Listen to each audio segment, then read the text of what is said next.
The Russian army is showing signs of a collapse of the front in the Belgorod region. Assault units of the Russian armed forces have deserted en masse in the area of the Ukrainian Armed Forces offensive. This was reported by the Z Resource Northern Channel associated with the Russian armed forces. According to Northern Channel, the problem for the Russian armed forces arose in the Demidovka, Grafovka, Popovka, Goptarovka section. This is a border section of the Belgorod region which is being stormed by units of the Ukrainian Defense Forces. Information is coming from several sources at once about the desertion of assault units. Z and V, wrote the Z channel. According to him, the deserting groups are mainly made up of prisoners recruited in Russian prisons. They change into civilian clothes and try to travel deep into Russian territory. There is information that fire was opened on our own during the escape. The situation is being clarified. Severny Kanal wrote, "Recall Russians are deploying a massive amount of infantry to push Ukrainians out of their second incursion across the Russian border before new Ukrainian reinforcements can consolidate their positions." However, before Russians could get into position, Ukrainians used a devastating series of airstrikes to wipe out Russian troop concentrations left and right, absolutely destroying the Russian response. The goal of the Ukrainian forces in this area is to disperse the Russian focus away from their offensive in the Sumy region.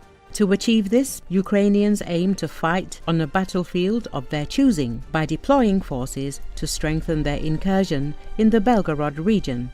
The main Ukrainian disadvantage in Sumy is that the Russians are concentrating the entirety of their former Kursk contingent in one place, which consists of approximately 62,000 soldiers with only half of the previously active Frontline length. By expanding the fighting into more favorable terrain in Belgorod, Ukrainian forces can stretch Russian lines and gain a tactical edge. Unlike northern Sumy, Belgorod offers a larger network of minor roads, complicating Russian efforts to monitor and target Ukrainian logistics. Dense forests provide ample cover for troop movements, concealed positions, and storage of equipment. Moreover, Ukraine has already destroyed key bridges and river crossings in the area, further weakening Russia's limited logistical network and complicating its ability to sustain operations.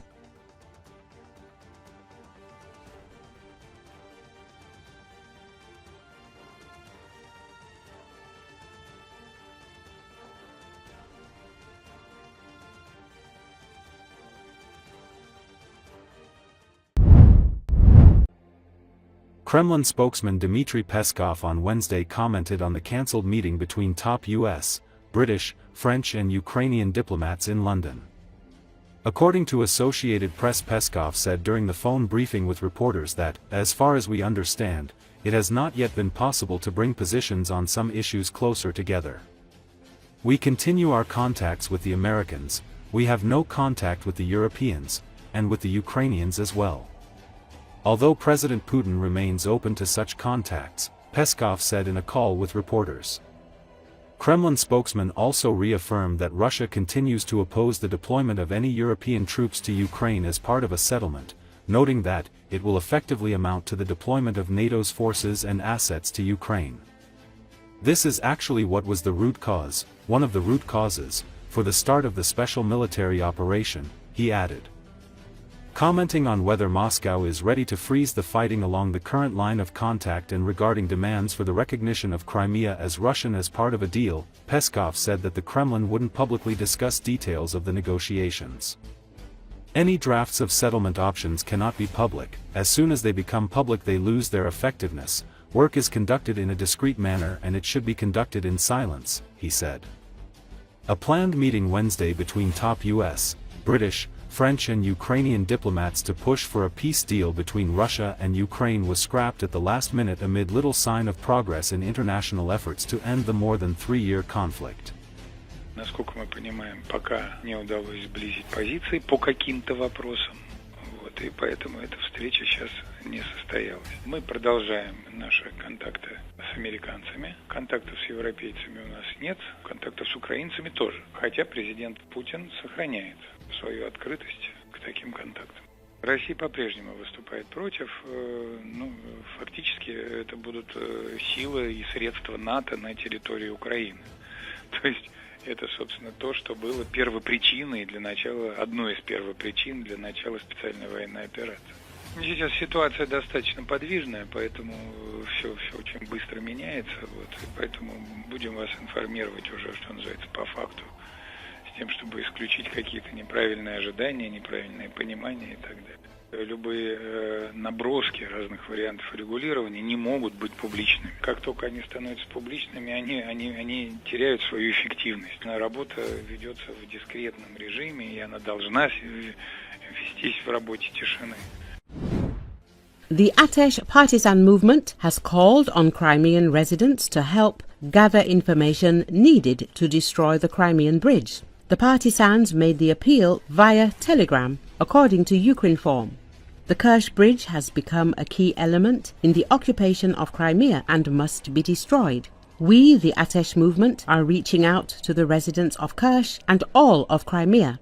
Help us collect critical information about the Kerch or Crimean bridge and its security, the statement reads. The partisans are asking Crimean residents to send photos, videos, coordinates of air defense positions, patrol routes and information on military equipment movements. Every piece of information is a step toward the liberation of Crimea. The group added, Ukraine's SBU, State Security Service, attacked the Crimean bridge twice. First in October 2022 using a truck carrying explosives, and then in July 2023 using maritime drones. Recently, Oleksiy Nizpapa, commander of the naval forces of the Ukrainian Armed Forces, has said that the Kerch bridge, which connects occupied Crimea with Russian territory, remains a target for Ukraine's defense forces, but stressed the need to maintain information silence. Of course, the bridge is a difficult target, especially now. But in life, there is no fortress that cannot be destroyed. There are no borders that cannot be crossed. And the bridge is the same. It's the same target as everything else, he added. The Navy commander also stressed that in order to achieve success, information silence must be maintained. And if we say that tomorrow we intend to hit the Crimean bridge, the enemy would probably find out about it through television. Or if we say that we won't hit it, well, that's not right, Nizpapa added. He also noted that the number of strikes on Crimea has not decreased. Perhaps their intensity is lower. I did not conduct such analysis, less or more. Everything is working as usual, just like all other fronts. Therefore, there are targets in Crimea and other areas where the enemy is, of course. That's why I can't provide you with such analytics. Targets get hit. Perhaps not all of them are known from the press, of course. Perhaps the intensity is not so great. Perhaps this is due to the importance of other areas, said Nizpapa.